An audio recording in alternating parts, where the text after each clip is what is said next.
We all know not every story we tell has very nice people, and the Chaos franchise is no exception to that opinion.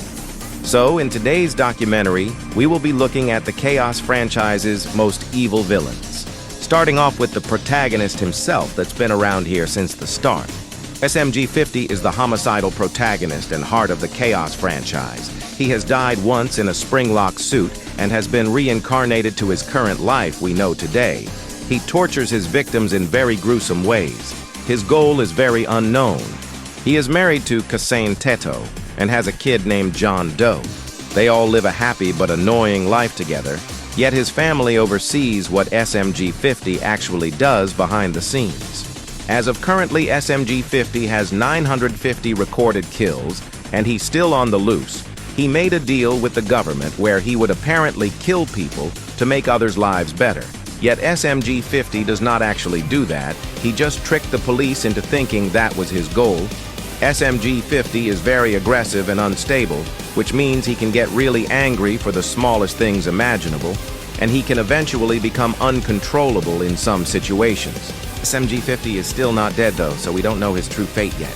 Wilbert Schmuck, or BMF-6 for short, was the short-term leader of the alot regime, and he has led the giant crocodile invasion for just 5 days, yet he managed to kill 100,000 people during his regime. He created the alot cult, where people must worship him by following his rules, which are killing people. BMF-6 worked alongside his ally, Bob Omby X, the long-term leader of the alot regime, which we will talk about later on in this video. BMF-6's regime ended after Giant Crocodile fired him. Since then, he has been doing more war crimes until he was choked to death by BMF-7. CX is described as the butcher of the Chaos franchise. He might look like Sonic, but don't let that fool you because he is obviously not Sonic.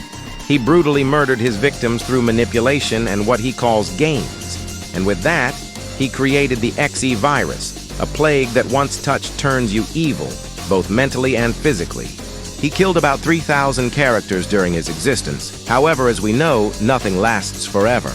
He eventually died by SMG-50's own hands. He kept coming back since then, but Project 420 was his last. He went from unstoppable to very easy to finish off.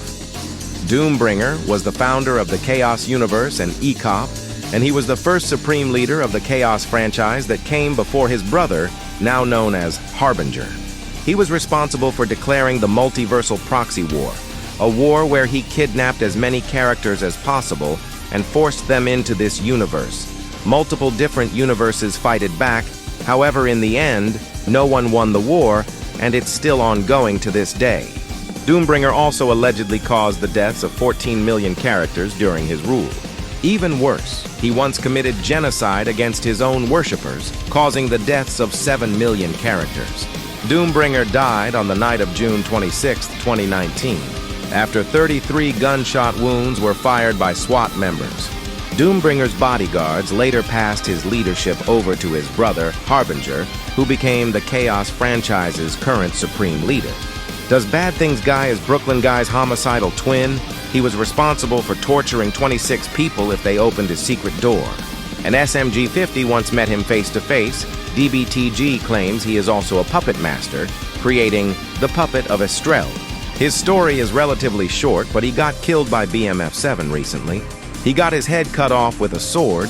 The wound is very severe, suggesting that he is dead.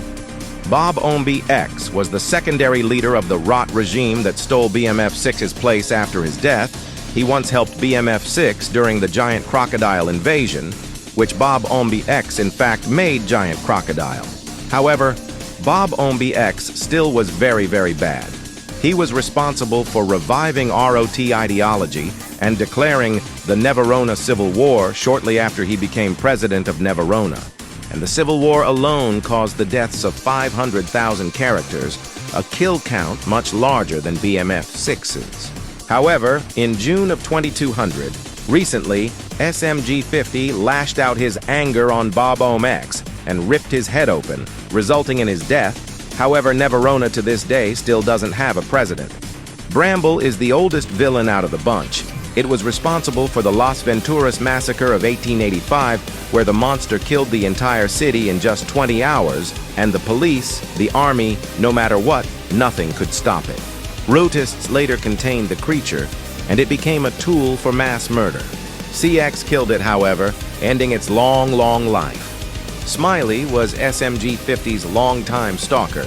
He followed SMG-50's every move since the start, and no matter what, for 41 long Chaos franchise installments, he would just continue to follow SMG-50, attempting to kill him. However, he would lose every single fight no matter what. He invited his entire family at some point in an attempt to kill SMG-50, and guess what? He still lost! Yeah, he sucked. Smiley is still around to this day, but he lost his momentum. He gave up on himself, and he should better stay like that useless bastard. Smiley got shot in the head fairly recently by SMG-50. However, he did return later, but that still doesn't change it. That wraps it up for today's documentary. Sorry if there weren't enough villains, but if you want a part 2, then I'll make it when I decide to upload again anyways. See ya.